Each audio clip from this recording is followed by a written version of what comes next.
Fala galera, hoje nós nos encontramos aqui em mais uma videoaula para vocês. E hoje a aula vai ser sobre glândula tireoide e glândula paratireoide. Para isso então, esse modelinho didático aqui vai ser muito utilizado até o final da aula, que vai facilitar aí o estudo de vocês.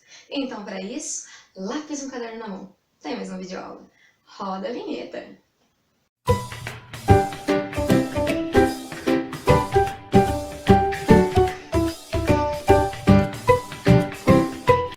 Voltando aqui para esse de gravação, vamos entender aí como está localizada a glândula tireoide, quais são as suas células constituintes e quais são as suas funções. Primeiramente, glândula tireoide. Na verdade, não é porque ela está localizada na cartilagem tireoide, não. Ela está localizada abaixo da cartilagem tireoide. Mais necessariamente aqui, ó, na traqueia. Estão vendo? Ela tem esse formato aqui de borboleta, consta de 2 lobos, pesa em torno aí, ó, de 30 gramas mais ou menos, só que exerce muitas funções. Ela produz aí 3 hormônios, seria o T3, T4 e a calcitonina. T3 e T4 é pela quantidade de iodo que ela tem. T3 porque tem 3 iodos, T4, 4 iodo, ok? Então aqui nós vamos começar pelo T3 e T4, que seriam os hormônios tiroidianos. Mas para que eles exerçam sua função e sejam produzidos pelas células foliculares aqui da glândula tireoide, é necessário que seja estimulado. Por quê? Pela hipófise. Portanto, então eu trouxe aqui para vocês a hipófise que já foi apresentada em outras videoaulas. A hipófise, através do hormônio tiroestimulante, vai estimular a glândula tireoide. Mas vocês sabem que a hipófise tem a sua própria mestra. E quem seria?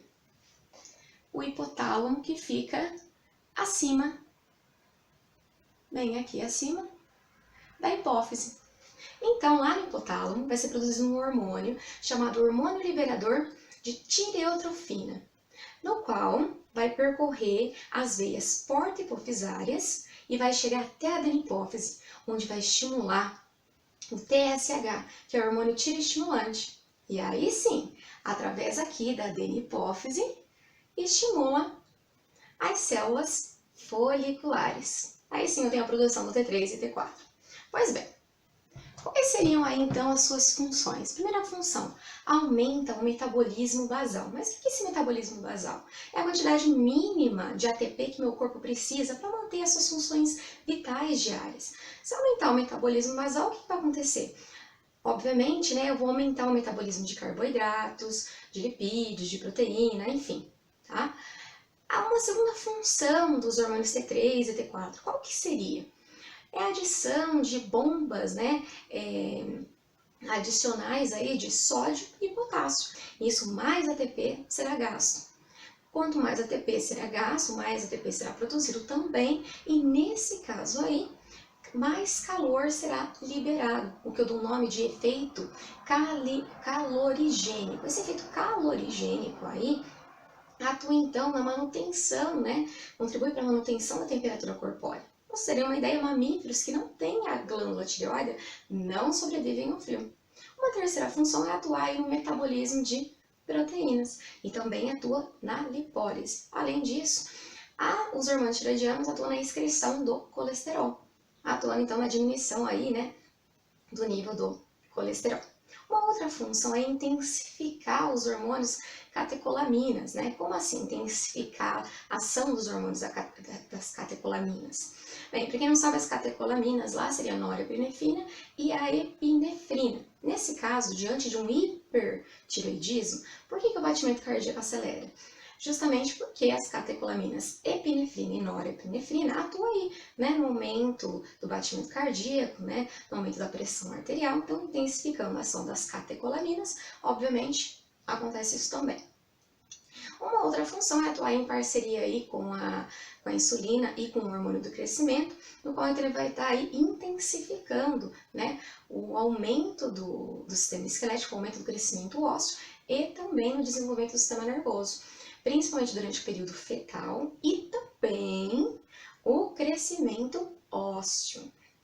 Para vocês terem uma ideia, quando falta no período fetal, durante a infância, os hormônios tiroidianos, a pessoa pode ter retardo mental e também um atraso no desenvolvimento ósseo, ok?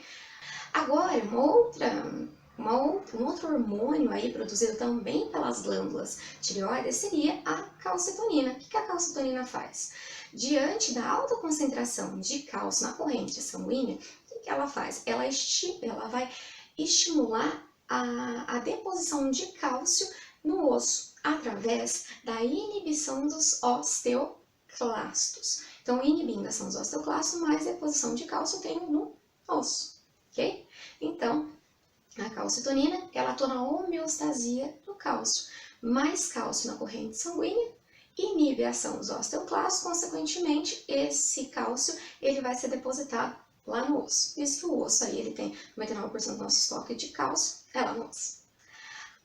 Agora, localizado posteriormente às glândulas, a glândula tireoide, eu vou encontrar as glândulas paratireoides, seria o número de 4, ok? Número de 4. Elas pesam aí em torno de, cada uma de 40 miligramas, mais ou menos, ok? E qual seria a principal função delas, né? Elas têm como função aí produzir o paratormônio. Como o paratormônio age? Diante do baixo nível de cálcio na corrente sanguínea, ela vai estimular os osteoclastos. E aí, dessa forma, aumenta o nível de cálcio e o nível de magnésio. Mas como isso vai estar funcionando? Em 3 etapas. Primeiro, inibindo, na verdade, estimulando, né, no caso, a ação dos osteoclastos, né? Então, estimulando a ação dos osteoclastos, mais cálcio, magnésio e fosfato vai ficar na corrente sanguínea. Tá? Primeiro passo. No segundo passo, o que ela faz?